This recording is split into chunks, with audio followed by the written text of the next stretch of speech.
To give you some background, my mother-in-law is the kind of person who loves to show off, even over the smallest accomplishment, and she does it in the most over-the-top way imaginable. She doesn't have much class or refinement herself, but she always tries to act like she's the center of attention in our community. One of her most ridiculous habits is throwing what she calls a club party every month. There's no real club, she just invites her friends and co-workers over for what she calls a girls' night in. Since they all work in the same field, she refers to them as her eye geeks, a term she made up herself. This odd tradition has been going on for years, and these gatherings are really just an excuse for everyone to brag about whatever they've managed to accomplish in the past month. With all that in mind, you can probably imagine how thrilled my mother-in-law was when she found out that my grandfather had arranged a destination wedding for me, complete with a 6-day stay. That was his big gift to me, since I'd told him many times about my dream wedding. Because my budget was tight and the venue wasn't huge, I spent a lot of time carefully putting together the guest list. My husband and I agreed that we needed to focus on inviting the people who mattered most to us. Since I come from a big family, it wasn't easy to narrow it down, but I managed to invite 22 people, and my husband picked 18 of our closest friends and relatives, the people we actually see and talk to regularly. We were just about ready to send out the invitations when, out of nowhere, my mother-in-law showed up at our place late one night, completely uninvited. It was already 9 o'clock, and honestly I was annoyed the moment she walked in. She immediately started insisting that we change the guest list. I couldn't understand why she thought she had any say in who I wanted at my own wedding. What made it worse was that my husband actually agreed with her, which set off all kinds of alarm bells for me. I asked her what changes she wanted, and she told me she'd already promised a few of her work friends, her eye geeks, that they'd get an invite. I tried to be polite and explained that there just wasn't any space left, since everyone on the list was someone we were genuinely close to and saw often. I looked to my husband for support, but he wouldn't even meet my eyes and kept siding with his mom. Even after I explained everything, she kept pushing for me to make room. Getting frustrated, I showed her the guest list and pointed out that every single person on it was important to us, and there was no way I could cut anyone. That's when she suggested I drop my cousin, even though I'd lived with her for 5 years after college. Her reasoning was that my cousin had moved to Birmingham, so it would be too much trouble for her to come to the States. At that point I was running out of patience. I asked my husband to talk some sense into her, but he just kept backing her up, saying it was important to invite her friends, especially since she'd already told them about the wedding. I was so frustrated I could barely speak, and I ended up storming out of the room because I just couldn't deal with it anymore. That night I lay awake staring at the ceiling, my mind racing. I kept replaying the conversation in my head, wondering if I was being unreasonable or if I was right to feel so hurt. I thought about all the times I'd tried to be accommodating, to keep the peace, to make sure everyone felt included. But this was my wedding.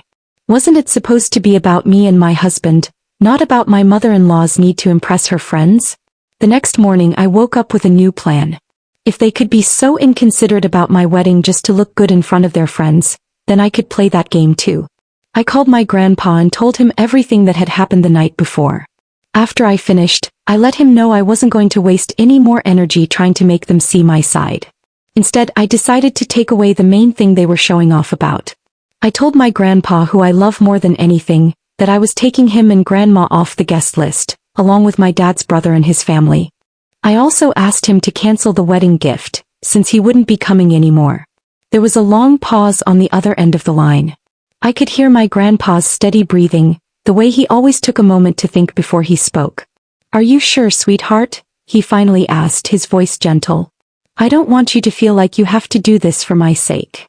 "I'm sure, Grandpa," I said, my voice trembling. "I just can't keep fighting with them. If they want to make this about themselves, let them. I'm done."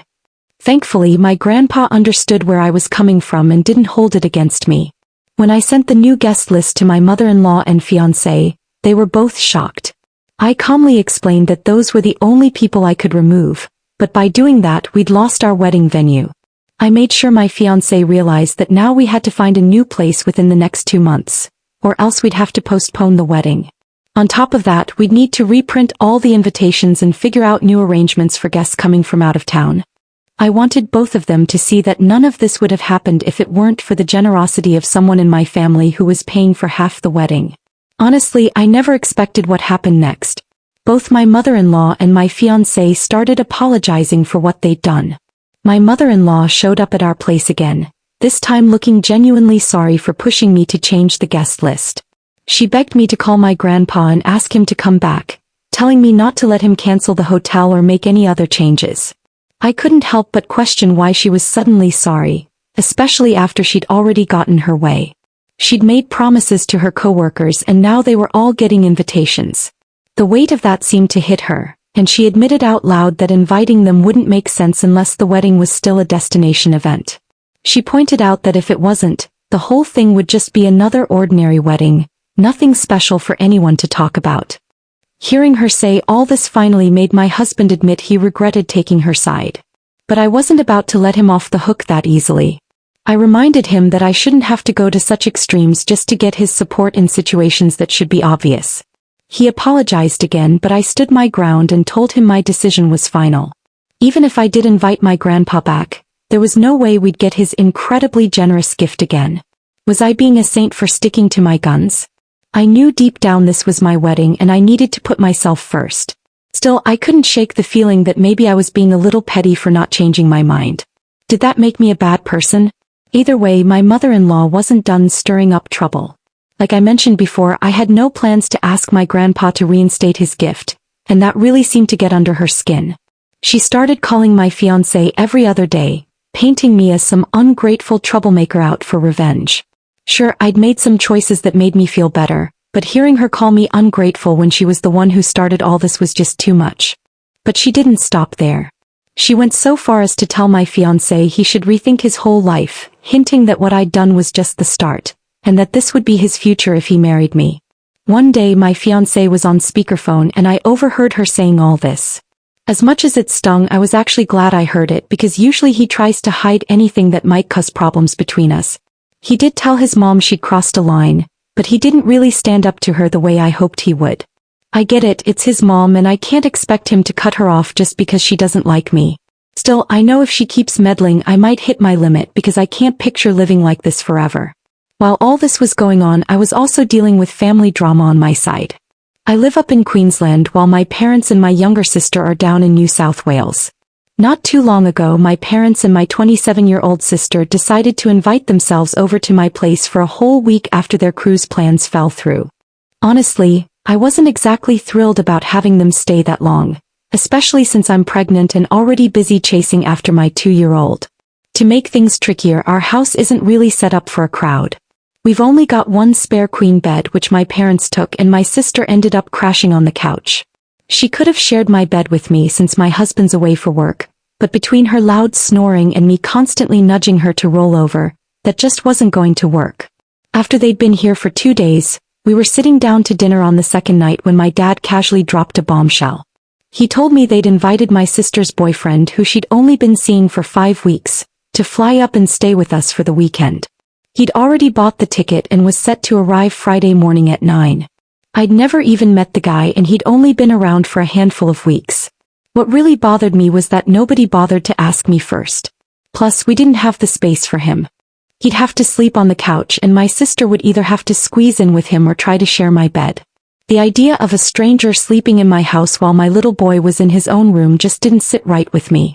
Frustrated, I called my husband and together we agreed there was no way we were okay with this. We both felt it was completely out of line for them to invite someone I'd never met into our home without even checking with me. So while I was at work, I called my sister to let her know our decision. That's when my mom lost it. She started yelling at me, questioning my judgment, and accusing me of not trusting their ability to judge someone's character. She insisted they'd never invite anyone untrustworthy, even though they'd only met the guy less than 10 times. After that, they hung up on me, packed up their stuff and left my house in a hurry. Later, I got a text saying my husband had poisoned me against them, and that they were leaving not because they were wrong, but because I'd been a lousy host. According to them, I'd turned into a terrible person ever since I got together with my husband 10 years ago. 3 days went by and then they tried to call me like nothing had happened. I just couldn't believe they didn't understand why I was upset. I'm still trying to figure out how they see things because from where I stand I don't think I overreacted at all. I was just trying to be a responsible parent, not some unreasonable jerk. I didn't invite them in the first place, and I certainly don't owe anyone a week of playing hostess, especially when they basically took over my house. And then to top it off, they invited a total stranger to stay without even asking me. Their sense of entitlement is honestly mind-blowing. It's like they can't handle the fact that I'm an adult now, making my own choices without needing their approval. This was the moment I knew I had to set some boundaries. I told them straight up that I wasn't a bad host. I never even invited them, they just showed up. I did my best to make them comfortable even though it threw off our whole routine. But bringing someone else into my home without my say-so? That was crossing a line. The way they threw a fit when I stood my ground, then stormed out and tried to make me feel guilty, just means there are going to be new rules if I ever let them stay again. I'm not about to go visit them after the way they acted. I've had enough of their nonsense for now, and I'm keeping my distance until I feel ready to deal with them again. They went too far by inviting someone I'd never met into my home without even asking. They didn't request, they just told me it was happening. The fact that they mentioned how good my mood seemed tells me they knew it wasn't okay, but figured I'd just go along with it. I'm standing up for myself and for my kids, and I know I'm not in the wrong here.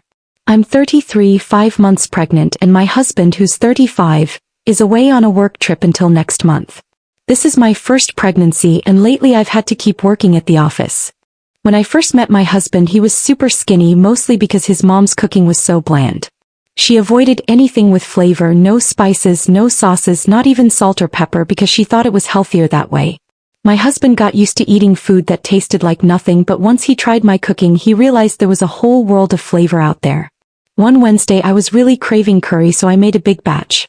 Usually I keep some meals in the freezer, but this time I just went for it and left the leftovers in the fridge.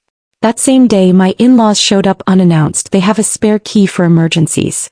When I got home looking forward to my curry, I found it gone. My mother-in-law had thrown it out and replaced it with her own dish, saying mine tasted spoiled. I couldn't stomach her food, especially being pregnant, so I quietly gave it to a homeless person. Someone saw me and told my in-laws, and suddenly I was getting angry messages from everyone, including my mother-in-law. My husband was on my side, but now I'm left wondering if maybe I overreacted. Honestly, it feels like my in-laws are trying to run my life. The way they just come into my house even when I'm not there is a huge red flag. And while everyone's focused on my mother-in-law tossing my food, the real problem is that there are no boundaries. I need to set some clear limits with them before the baby arrives. I'm even thinking about changing the locks and putting up security cameras, just so I can feel safe and have some peace of mind. At the end of the day, this is my home and I deserve to feel comfortable and respected here. Despite all the drama, when the big day finally came, I became a married woman. Even with all the twists and turns, the wedding turned out to be absolutely beautiful, and I was happier than I ever thought I could be. I couldn't help but notice my mother-in-law sulking in the corner with her work friends, the very people she'd fought so hard to invite. And in a twist I never expected, my grandpa surprised us with a house as a wedding gift, a joint present from him and my uncles. Looking back, I'm just excited to start this new chapter of my life with my husband. I wanted to share this update with everyone who's been following along with my story. It really gets under my skin when people think they have the right to tell someone else how to get married or who to invite. Honestly, it's about time someone told my mother-in-law that her days of calling the shots are over. If she wants to show off, she can throw her own party next time. I need to stand firm and tell her to back off and let me live my life in peace. Am I really sure about marrying this guy? Anyone paying attention could see the games my mother-in-law was playing, and yet he still took her side. I'm not clueless, but maybe I do need to take a closer look at the choices I'm making. But the story doesn't end there. In the weeks after the wedding, the aftershocks of all that drama kept rippling through our lives. My mother-in-law, still smarting from her public defeat, doubled down on her efforts to insert herself into every aspect of our new marriage. She started dropping by unannounced even more often, always with some excuse: she'd just happened to be in the neighborhood, or she wanted to check on the baby. Each time she'd bring one of her eye geeks along as if to prove to them that she was still the queen bee, still the one with the most interesting life. One afternoon I was sitting in the living room folding laundry and watching my son play with his blocks, when the doorbell rang. I opened the door to find my mother-in-law standing there with two of her friends, both of them dressed to the nines, clutching bottles of cheap wine and chattering loudly. "We thought we'd stop by and see the newlyweds," she announced, sweeping past me into the house without waiting for an invitation. I forced a smile and tried to be gracious, but inside I was seething. I watched as she led her friends on a grand tour of our home, pointing out every little detail as if she'd had a hand in decorating it. "And this is the kitchen," she said, gesturing grandly. I told them they needed more counter space, but you know how young people are, they never listen to good advice. Her friends nodded sympathetically, casting critical eyes over my carefully chosen decor. I bit my tongue, not wanting to cause a scene, but I could feel my patience wearing thin. After they left, I sat down at the kitchen table and put my head in my hands, wondering how much longer I could keep doing this. That night, I talked to my husband about it. "I can't keep living like this," I told him, my voice shaking. "Your mother doesn't respect our boundaries. She just walks in whenever she wants, brings her friends, criticizes everything we do. I need you to back me up." He looked at me, guilt written all over his face. "I know," he said quietly. "I'm sorry. I don't know how to stand up to her. She's always been like this." "Well, something has to change," I said. "We're starting a family. I need to feel safe and respected in my own home." He nodded, and for the first time I saw real determination in his eyes. "You're right," he said. "I'll talk to her." The next day he called his mother and told her that from now on, she needed to call before coming over, and that we needed some space to settle into our new life. Predictably, she didn't take it well. She accused me of turning him against her, of trying to cut her out of our lives. But for once he stood his ground. "Mom, this isn't about you," he said. "It's about us. We need to set some boundaries." It wasn't easy, and there were plenty of tears and angry phone calls, but eventually she started to back off. Slowly things began to settle down. I started to feel like I could breathe again, like our home was truly ours. Meanwhile, my own family drama continued to simmer in the background. My parents and sister still hadn't apologized for the way they'd acted, but I decided to let it go for now. I focused on my pregnancy, on preparing for the arrival of our new baby, on building a life with my husband. There were still moments of doubt, moments when I wondered if I'd made the right choices, if I was being too stubborn or too unforgiving. But then I'd look at my husband, at our son, at the life we were building together, and I'd know that I was doing what was best for us. In the end, I realized that standing up for myself wasn't about being petty or vindictive. It was about protecting my own happiness, about creating a safe and loving environment for my family. And if that meant setting some hard boundaries, so be it. So here I am, a married woman, a soon-to-be mother of two, learning every day how to navigate the messy, complicated world of family dynamics. It's not always easy, and there are still plenty of challenges ahead. But for the first time in a long time, I feel like I'm in control of my own life. And that, more than anything, is worth celebrating.